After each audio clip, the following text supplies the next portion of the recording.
All right, everybody. I got asked to do this presentation a little while back. More like got conned into it, but I said I would go ahead and do that. So I recently made a switch to remote work, so that's what kind of prompted this talk. We're going to talk about a few different things, the pros and cons of working fully remote, the logistics of Agile activities being remote, and where to find remote work, because a lot of people are like, how would I even go about doing that? And then recommended books, and then Q&A at the end, because I'm sure people will have questions. So a little bit about me. I worked at a previous company for 10 years, open floor plan, and the everyday distractions of working in an open floor plan, as many people know. And I'm kind of an extroverted introvert, as I put it.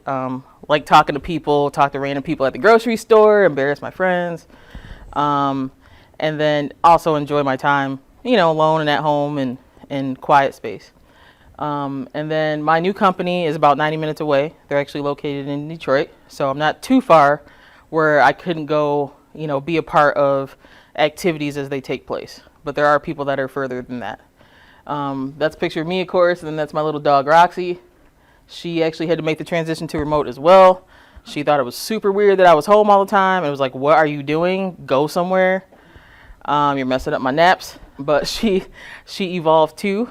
So it's been cool. I think she prefers it now. She can go to the bathroom whenever she wants and get snacks when she wants and treats. So yeah. Information about the new company. So I went from a very large kind of corporation that had multiple locations across the country to a company that has about 100 employees. They have offices in New York and Detroit, and then like kind of a smaller satellite office in LA, but a lot smaller company overall than what I was used to. And I went from the insurance industry to advertising industry, so totally different. So that took some change anyway. My prior company had a lot of development teams, so we had about 16 teams. Now we have 2, which we actually just broke into 2 back in September, October. So before that, it was one team. And most of our development team is remote. So we have people in New Jersey, we have people in Kansas, we have people in Virginia, we've had people in California and Arizona. We have a number of people in Michigan, but various places. So we have lots of people in Indiana. So it's kind of an interesting team. So when you look up the word remote, just in general, you kind of see that it's basically saying that you're distant from everything, right? Like you just aren't close to anything. You're, distant in time, relation. It's like, does it have to really be that way? I don't think so. So some of the pros of working from home and working remote. So there's no commute. There's days where obviously we have really bad weather here in Michigan. So just imagine cutting that time. There's also places like LA, New York that have terrible traffic. People are commuting 2 hours one way to get to work. That eats up into family time and personal time for sure. So just imagine not having to do that, actually being able to kind of start when you want and just go. You don't have to actually get in the car, warm up the car, anything like that. You also save a lot in gas as well. If you have a big commute, you're eating up a lot of gas. Even, if you have a vehicle that's gas efficient. So the next thing is the work hours can be more flexible. People are generally sick less. You figure, you go into the office it's a little bit more strict. They want everybody there at the same time, working the same hours. Working from home, you can kind of set it up how you want. Obviously, there's times you have to work with your team and get together for meetings and things like that, but you have a little bit more flexibility of starting and stopping and whatever you need to take care of. That might be easier than working from a physical office. And, generally less sick time. You figure, especially this time of year, people are coming into the office, they're sick, they're coughing up a lung. You're sitting there and you're like, oh man, this is the worst. You're using a whole bunch of hand sanitizer, trying to keep yourself from getting sick. But if you're already working from home, you only got your own germs to worry about. So hopefully that helps people, get sick a little bit less. No more business casual dress code. Some people go a little bit to the extreme. You see commercials and jokes of people like on conference calls with no pants on. Don't do that. Don't recommend that. Not cool. Not gonna say that's cool. But you don't have to wear khakis. You don't have to have the button-down shirts. You can wear sweatpants. I know a lot of times it's helpful for me. I just had gallbladder surgery not too long ago, and I went back to work, but I had incisions that hadn't completely healed, and so being able to wear sweatpants was like super beneficial, and like pajama pants.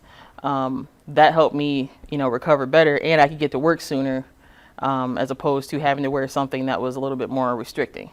But yeah, you see people wearing all kinds of fun stuff, and then sometimes people do dress up. It just, you have a little bit more freedom that way. No more open floor plan distractions.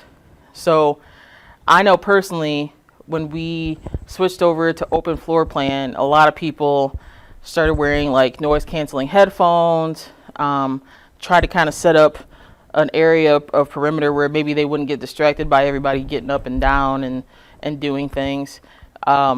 There's no more of that per se. You don't have somebody coming up to your desk, on the fly and asking questions. They still obviously can contact you through communication tools, but it's not so much of a direct interruption. Then no more booking conference rooms.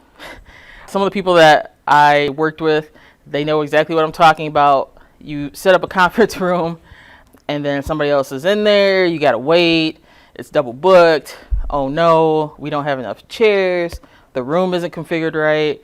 All these different problems that you might have trying to book a conference room doesn't really happen anymore, because you can go into a virtual room and have your meeting and talk through things, and it's simpler to set up a meeting for sure. Especially, I know people are familiar with Outlook, but Outlook and trying to select a room, oh God, no more of that. You get to decorate your own office, and you get to work from anywhere. So I had a lot of fun decorating my office, and I'll have some slides of that. But you can make your office as comfortable as you want it. I have like blankets in my office because it's winter. I like being cozy. Sometimes offices, you can have the temperature be too cold, too hot. You can't control it. Sometimes somebody puts on some ridiculous perfume. That happened one time. You guys remember what I'm talking about. Somebody came for an interview. It wasn't even an employee. They came with this crazy perfume on. I was messed up for the rest of the day. Completely messed up. And so with your own office, you don't really have that distraction of whatever may happen. You can control your own environment to however you feel, the need to. You can also work from anywhere. We've actually had a team member that decided to go to Europe for a month and keep working. He would just hit up the coffee shops, set up his computer and work. And obviously he was working weird hours compared to what it was like in Europe, because he was being at our meetings and things like that. So it was like nighttime, and he's still, chatting it up with us. But he felt that he was free to do that and actually go travel to multiple countries over there for a month and had a really good time. And I think that's awesome. But you can move, if you want to live someplace sunnier than here, and you have this job and you feel like, I want to move to Arizona, you can do that. You still have your job, you still work with the same people, but now you're working in a different location. You can find talent anywhere in the world now because you have that option. You can work from anywhere. You can find developers and QAs, BAs, project management from anywhere. All of our people right now are currently in the United States, but there are a lot of remote companies that also have people all over the world, which makes it even more complex as far as time-wise, but they make it work, so that's pretty cool. And then from an employer perspective, it's definitely less expensive. There's less overhead of having more space in a physical office and having to cover all of that, all of the space, the food and snacks, and making sure everybody's okay. It's a little bit cheaper. Obviously you still have your insurances, you still have all that stuff, but there's less overhead from an employer perspective where they can save a lot of money with not having a office that's huge with tons of people. It's funny, if we all go to the office for my team, we don't have enough seats for everybody. But that usually doesn't happen. But they can do that because we're not all going to be there at the same time, usually. So then here's some offices and how people kind of set them up. So Harry is one of our developers. He actually is a musician too, as you can see. And he has a room in his house that he has music going on and his work. And he just set it up that way. Has his own little collection up there on the window. Go to someone else, Mike. He also is into music as well and has his office set up how he wants. Pretty simple. Then Dena. Dena's an interesting story. She actually lived closer to Detroit, but then she decided to move for her family, and they moved to a kind of a rural part of Indiana. And so the internet isn't very good out there. She tried to make it work. She'd break up. We couldn't understand what she was saying. So she said, okay, I got to do something about this. So she actually bought office space about an hour away and commutes to that every day, but it has better internet, and she can still have her own office in there. But it's kind of like a WeWork situation. There's people that do that, work remote. Maybe they don't like working fully from home. They feel a little bit too alone, too secluded, and so they can rent a space at an office and work with other people that are working remote or working on their own projects. And so that's what she did. Sometimes those can be pricey, but depending on what situation you can find, you can make it work. So they have, down in Detroit, I know they have some WeWork locations, and I have a friend that works out of that herself, and she loves it. She feels like she's a little bit more connected, even though people are working on different stuff, but it's more to feel like they can be more productive in that environment. Then here's my office. I like comic books, so I went to town on the comic book thing and kind of set it up how I wanted. I have another little desk there with a different computer, Windows computer. And then I have a TV in there in case I want to actually display people during meetings. So I can actually see what we're looking at, or if there's diagrams, I want to make it bigger. So I use that TV. And then, just all kinds of comic books and things to keep it entertaining. So when I'm sitting there, usually at my desk, they see this poster behind my head the whole time, which is kind of funny. It kind of stands out. So the cons of working from home. Of course, there's going to be cons. So there's an initial cost of setting up your office. Some people need more monitors. Some people need a webcam. Some people need a headset. Some people needed a chair. I actually bought a chair off of Amazon. Terrible idea. I kind of felt like it was beforehand because I was like, I don't feel good about this. Ended up having to return it. The shipping to return it cost more than what the chair cost to begin with, but made them pay for that after arguing. You have to buy these items to make your office comfortable. I had a chair prior to that like I casually sat in. I'm not really a gamer on a computer. I'm more of a console girl. But I had this chair that was just like, oh yeah, it's a chair to sit in. But when you're working from home, you're going to need a good chair, and spend a little bit of money on it. So all those things, high-speed internet, you can't get away with like 15 megabytes of, internet anymore. You're going to be doing video chats and things like that. So there's an initial cost to that. But working from home, you do get some tax breaks for working from home. So try to keep, track of your receipts and things like that so that you can, count those in your taxes. Lack of face-to-face interaction. Some people have a hard time with this. I think my team does a really good job of this, keeping ourselves kind of hanging out together in Google Hangout rooms. We use Hangouts a lot. And so we have different rooms for different teams. We have different rooms for like different meeting types we may have. So we have a Scrum room where we always go in there and do our stand-ups. Rooms for each team. We have like a dev requirements room. We have a QA room. We have a dev room, DevOps room, stuff like that, so that people can actually see each other and talk, like they're face-to-face. And we do that every day on a regular basis. Not every company is like that. There's some people where they literally, kind of just check in every day, but works kind of separately. My team is very integrated together. Pairing can be a little bit more difficult. Obviously, you're not there together to work on the same computer together. There are ways around that by using tools like Hangouts and Slack. There also are a few IDEs out there that you can actually pair. I know like Visual Studio has an option, one of their versions, where people can actually code together and actually type together and kind of pair on their coding, which is pretty cool. I know we have a team that does that. They really enjoy it. But, you know, you have to go out there and kind of find your way to make pairing better, you know, and make it what you want it to be, even though you're not in the same space. Lack of routine. So there's some people out there that are like, cool, I'm working remote. I can just do whatever now. Like, I can just get up, you know, just start working, you know, I can take a break, I can kind of go do my laundry, I can kind of go do this. I wouldn't advise that. I feel like for me personally, I have a routine that I stick to that makes me feel like my day is starting officially. I still get up and shower every morning like I'm going to an office. Some people do not. Some people shower late in the day because they have that option to do so. I mean, I guess you always have that option to do so, but like even in the middle of the day, you could shower at lunch if you wanted, technically.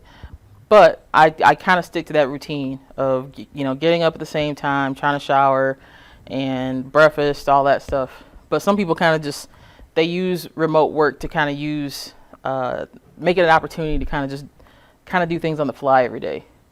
And that might work for some, but I wouldn't advise it. Home can be distracting.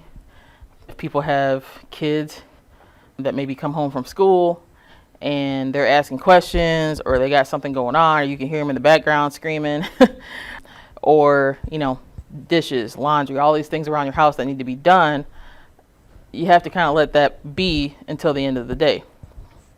But people feel like maybe, you know, maybe I'll just sneak that in there. So there's a balance. Onboarding has to be very different. For me, starting at this new company in June, I was kind of like, how is this going to work out with onboarding? I was very interested to see what would happen. I know every company does it different, but my company actually set it up so that you had hangout meetings with every department, and sometimes the whole department would come, sometimes just a few individuals, but you actually got to see who represented each department, what they did, ask questions, kind of get to know them. I had a lot of fun doing that. I actually thought it was really cool to do. And now, you know, I have relationships even though I've never met these people in person, which is pretty cool.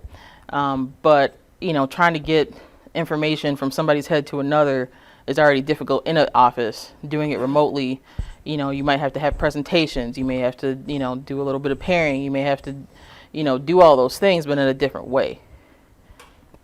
And then a lot of people have a hard time walking away from work anyway, even in the office. But imagine that you have your office at home now.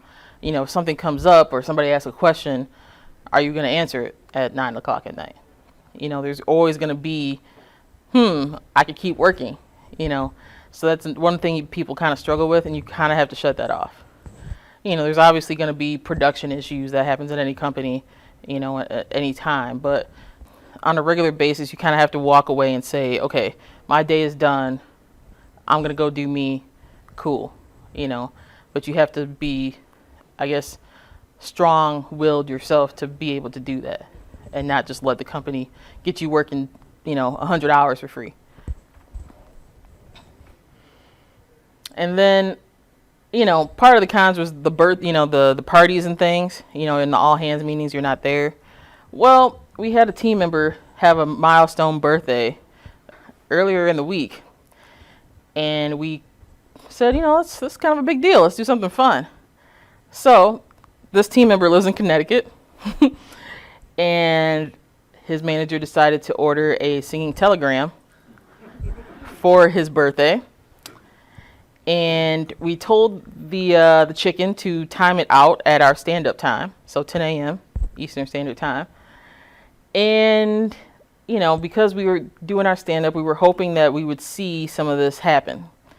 And this team member likes to be on camera quite a bit, you know, and show, you know, what he's doing. So we were like, okay, this probably will work.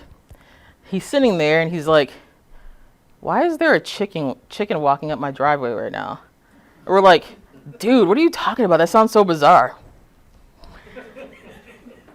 And the chicken came, told him happy birthday, sang some songs, did the chicken dance, and read our card to him, made some jokes. And we got to see the whole thing and hear the whole thing. And we were cracking up. I died laughing. It was the funniest thing I'd seen in a very long time. But you have to get kind of creative when you're remote. Obviously, we're not all in a physical office, but it's somebody's birthday. We wanted to celebrate it. So that's how we did it. So there's other celebrations that we've had where we've had to be creative as well. So even like at the end of a release, we've done like a streaming movie where we all, like one person will have the stream on their screen and we can all watch the movie together. We've also did games. So you can set up a server, have a head kind of person, and then everybody else can remotely play the same game together. And we've done that, and that was a hoot. I did not think that was going to be as funny as it was, and it turned out absolutely ridiculous. And so you just have to be creative with what you're doing. There are a few times a year where we try to have everybody come together, and the company will pay for everybody to fly in and work together. We did that in September last year, where we all came together and had a good time and discussed everything, met everybody, did fun activities, threw axes, didn't kill anybody, thank God. But that was also important too. At least do that once or twice a year to actually have that in-person communication as well. Anybody have any questions, by the way? I mean, there's going to be a Q&A at the end, but I know I've been kind of going through everything pretty quick. Okay. So logistics of Agile activities. A lot of people think, okay, I'm going to be working from home. This is going to be weird. How are we going to do these meetings? How are we going to communicate things? And it's definitely possible. Stand-ups we do with our hangout. Everybody will go to the same room, our scrum room, and go to the stand-up. Everybody present what they've been working on, what they're doing, where things are at. And that works out well in Hangouts. We'll actually show our actual board. So like I actually have some pictures. So here's our stand-up. Everybody is down there. And we'll share our board and kind of talk about things as we're going through. Right now we have both teams being at the same stand-up. At first we were like, oh, should we have two different stand-ups? We were like, it's easier if we just do one big one, even though people are kind of working on different things. But that's how our stand-up kind of works. And we still can kind of get information just like we would in person. Let me go back. Grooming. We do this kind of with our leads on the team. So it's a little bit different. We modified that in September when we all got together and kind of worked on our process. But same deal, go to Google Hangouts. We also use like all the Google suites of products. So like Google Docs, Google Sheets, and that type of thing where people can actually contribute to a document at the same time. So people can type, they can see, cursor where somebody else is on the page, and people can kind of type what they need to while we're all in the same meeting, and we can share the doc. And not one person is taking notes on a piece of paper and everybody's wondering what they wrote down and have to email it later. We're all aware and in the meeting together and seeing what people are writing down. Same thing with planning. Google Docs is our friend. Hangouts. Sprint demos we do with Hangouts. We also use like Google Meet, where you can have like more of a constant URL that we can send out to different departments for our sprint demos and have them come at a specified time and come see what we worked on. And so that works out well. And sometimes it's not everybody's working from home completely. There are some people that are closer to the office, so they can actually be part of the sprint demo in person, plus people that are remote, and they make that work. Retrospectives. So I have a few slides on that too. Oh, here's probably one of our planning meetings. That's Harry. He's wearing a duck onesie. No big deal. Let's see. Let me go to the retro. So retrospective, we use our wiki, which also has the features where people can kind of talk and type at the same time and have a cursor where you can see where everybody is at on the page. So we kind of have our guideline of, okay, this is what we're going to talk about, because we usually do our retros at the end of a release. We're doing we're not doing 2-week sprints. We're doing just a Kanban style. So people will write out their own sections with bullet points of what they feel they wanted to bring up, or what issues they had, what they thought was cool, what can be improved, and we kind of go through, write it all out, and then we each go through and talk about it with the group. And then while that's happening, we will also have like a summary that's made down below on the same page of kind of what we talked about, takeaways, things we might have to go follow up on.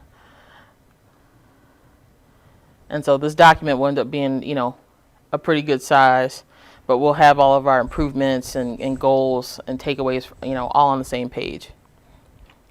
So that's how we do that. And as far as like having a different format for retros, some people will change it up quite a bit. We don't typically change it up very much. We could do that as an option, try to figure out a different way to do it, spice it up, different format. But for the most part, we haven't really done that, but it could be done.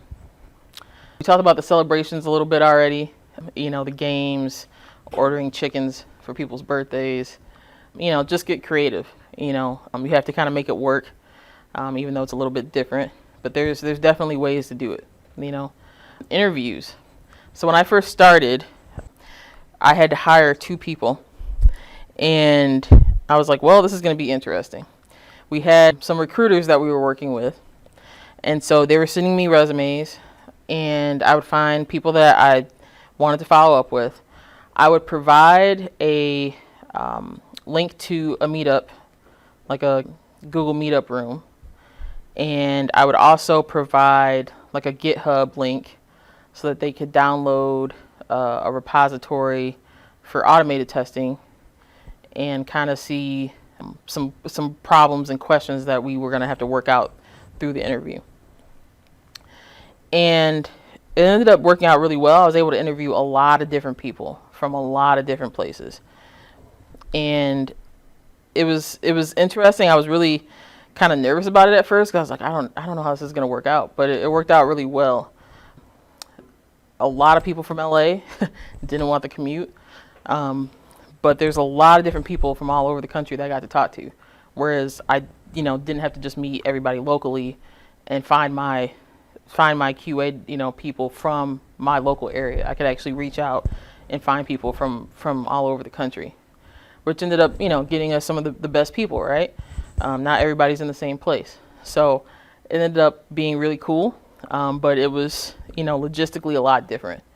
Having to make sure you had the link for the person to come check it out.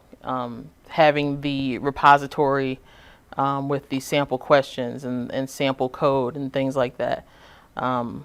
We try to have people be hands-on even though they're not physically there. And so, being able to share screens and see what they're doing and talk it, have them talk it through, works out remotely, but you just have to, do it a little bit differently than you would in person. One-on-ones, we had a sample picture of that in here too. So we use Slack for that, just because, you're already there with the person in Slack. So just make a Slack call and talk one-on-one, and that works out really well. I look ridiculous in that picture, so I was laughing at something. But we do them that way, and works out. It's efficient. People can talk, ask questions, just like you would in person. I don't think one-on-ones have been that much different. So,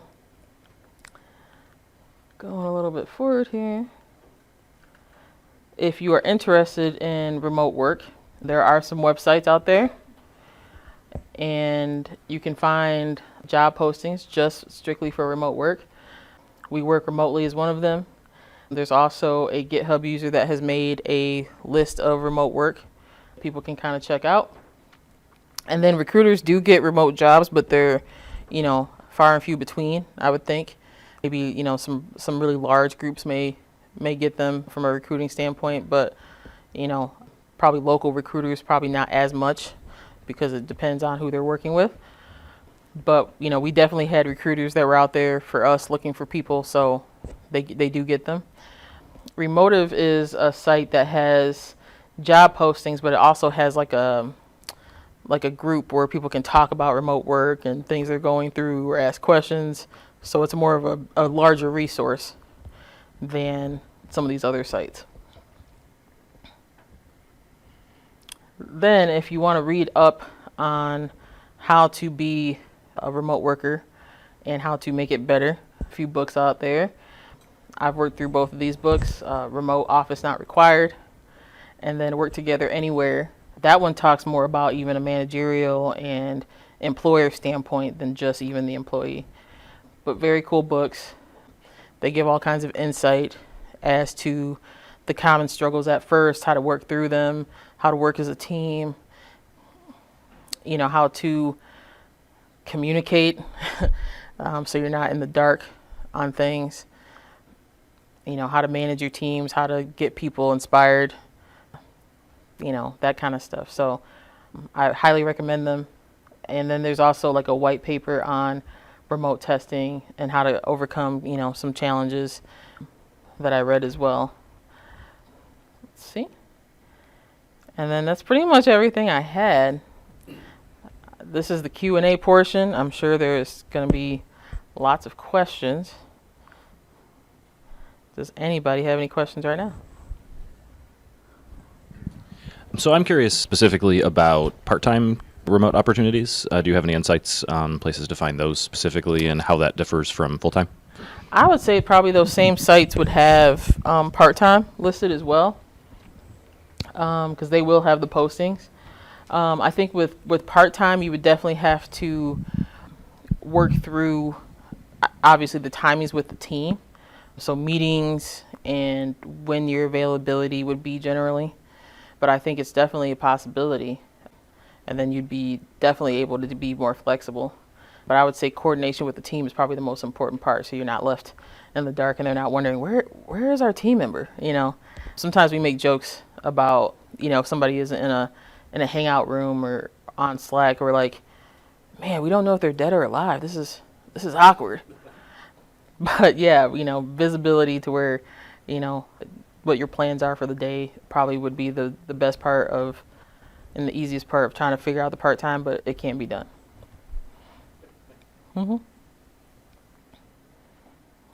Anybody else have any questions? Okay.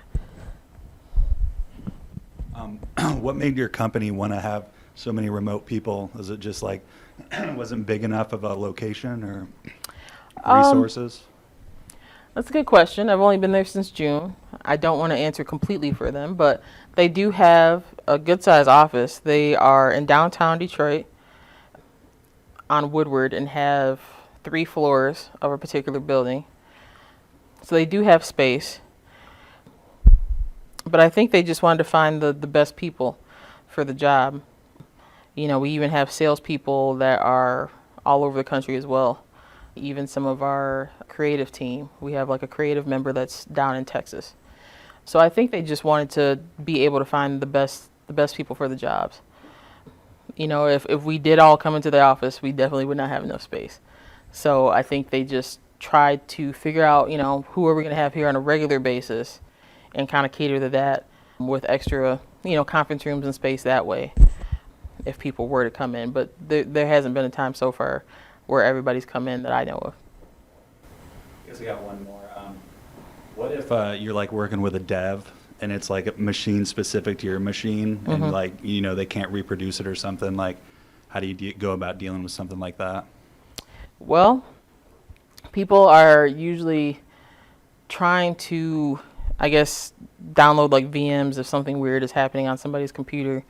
We've had some instances with like Windows machines where somebody had an issue because all of us are mostly on Macs. So people go through and download VMs. But a lot of times, if something weird is happening, we will share our screen and do it live in front of them so that they can see what's happening. And then we can kind of troubleshoot from there. But yeah, it's hard. Sometimes, you might have an issue on your computer that's a little bit different from somebody else's, and screen sharing is probably the best way. And we've had people lose connections during during a meeting, or have their computer suddenly reboot during a meeting. I've had that happen. I actually had to have Comcast come out to my house at one point, because every day it seemed like at stand up my internet connection would just drop. So that was cool. But there's always going to be little glitches and everything. But I think using the tools that are available in screen sharing and video usually can help us get around any kind of issues like that. Sure. So you think typically you supply your own equipment? So for my company, we send people a laptop and the accessories to some degree. Some of the accessories I bought myself, but they will send you your laptop and like a mouse, keyboard, monitors I had to get myself. But every company is different, obviously. But that's been my experience, is they at least will send your computer. Some people actually choose to come in and get their computer at first, but I chose to get mine shipped to me, and they had everybody set it up beforehand. So I logged in and then actually did a video conference with the IT guys to get everything set up my first day. And they were the first people I met up with. And they do have software on here too, where like if I really am stuck on something and something weird is happening, they can take control of it. So they can do things, and I can just sit there and watch while they use their genius. So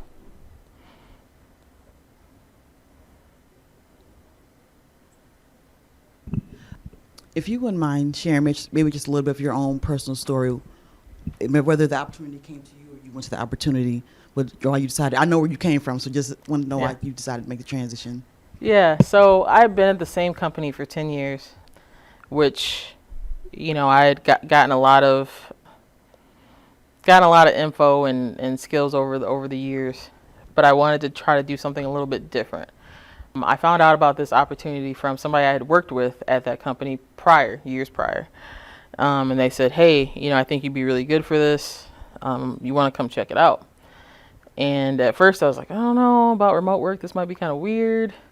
How do I communicate with people? Will I be just sitting there alone in a room all day looking sad? And, he was like, it's not even like that at all. And I was like, oh, okay. So that, that opportunity happened because of, somebody I'd worked with before in networking. So it wasn't like I was actually seeking remote work or anything like that. It just was an opportunity that happened to fall into my lap, so to speak, I guess. But, some people actually do go seek remote work. There's a lot of people where once they start working remote, they feel like they can't go back to an office. They don't prefer that at all once they get used to it. For me, the first 2 weeks were super weird. Like, I felt like I hadn't talked to anybody. I felt like I hadn't left the house. And like, I realized that a lot of times I ran my errands like after work. So I'm like, oh yeah, I'll just stop at the store after work. It'll be cool. Well, now I'm not actually out at work. So now I'm like, oh, I need to go to the store. And I'm like, I kind of don't really want to go because I haven't really been out today, and I don't really want to go out there now. And so I realized that I was leaving my house less and talking to people less. And I was like, this isn't good. And so I had to remind myself to keep visiting people, keep talking to people, because otherwise, I was kind of just staying in my house just because it was a comfort thing. But it is possible to still be active and talking to people. Now I, try to meet up with people for coffee. I try to go to movies with people, reach out, probably even a little bit more so than I did before because I'm working from home.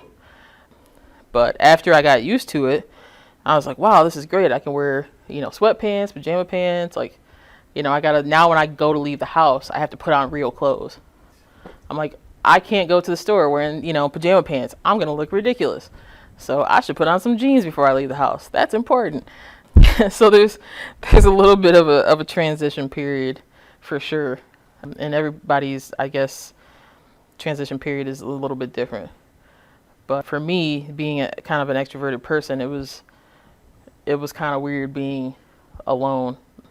Even though we're on video chats and stuff like that, but even then you don't know them that well when you're first starting.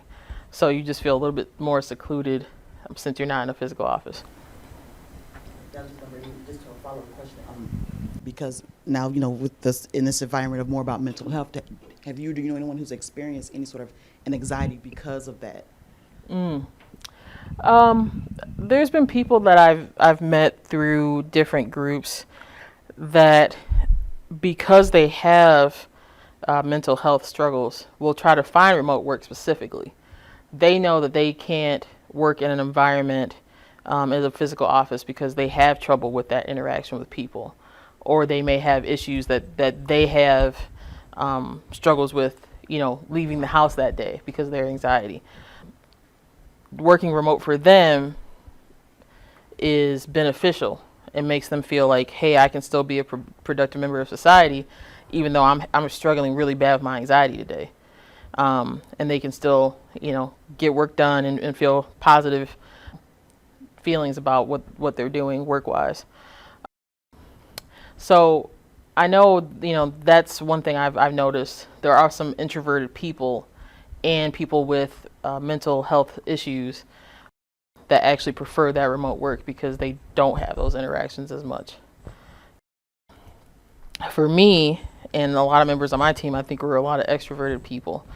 And so we do things a little bit differently and actually try to interact a lot more than maybe some other companies or groups may do.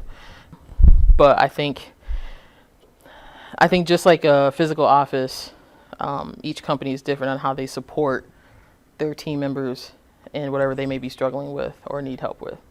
So I hope that kind of answers your question. Any other questions? Did you enjoy the presentation? Is there things that were missing, gaps? Everybody's good? You got one more, actually. Cool.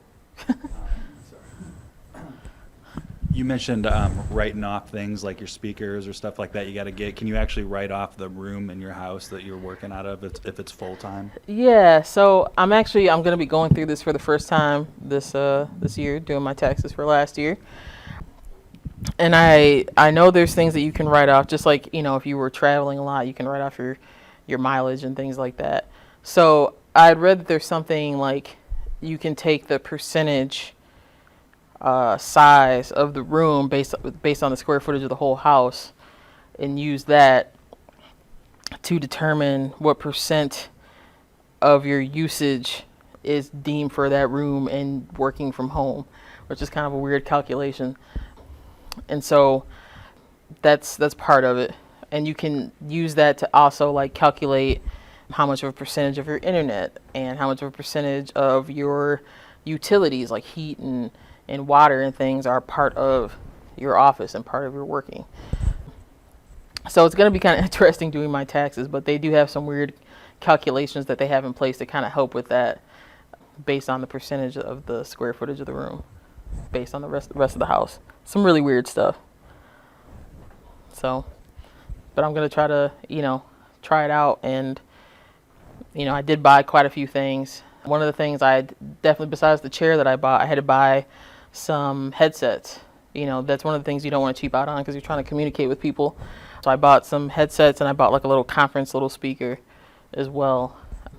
And I'm going to count those and some of the other accessories I had to buy from working from home and things. But yeah, there is tax breaks and it's going to be weird trying to use them for the first time. So I'll probably have to report back on that after I do my taxes. All right. Thanks, everybody.